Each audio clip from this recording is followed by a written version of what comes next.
আপনি কি জানেন, আজকের দিনে বড় বড় ব্র্যান্ড তাদের আয়ের অর্ধেকের বেশি করছে ইনফ্লুয়েন্সার মার্কেটিং এর মাধ্যমে? আর আপনিও চাইলে আয় করতে পারেন।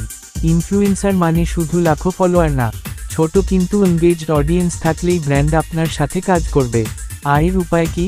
স্পন্সর্ড পোস্ট করে, অ্যাফিলিয়েট মার্কেটিং এর মাধ্যমে, ব্র্যান্ড কোলাবোরেশনের দ্বারা, এমনকি নিজের প্রোডাক্ট বিক্রি করেও অনেক আয় করা যায়। কিছু গুরুত্বপূর্ণ প্রশ্ন। ফলোয়ার কম হলে কি আয় হবে না?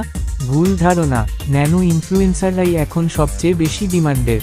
কোথা থেকে শুরু করব? উত্তর, লোকাল বিজনেস বা ছোট ব্র্যান্ড দিয়ে শুরু করুন। তাহলে দেরি কেন? আপনার কন্টেন্ট দিয়ে আজই শুরু করুন ইনফ্লুয়েন্সার জার্নি। আর হ্যাঁ, আমার চ্যানেলে আরও অনেক ভিডিও আছে যেগুলো একটার পর একটা দেখে শিখতে পারবেন। ভিডিওটা ভালো লাগলে লাইক দিন, শেয়ার করুন, আর সাবস্ক্রাইব করতে ভুলবেন না। আমরা আপনাদের পাশেই আছি। ধন্যবাদ।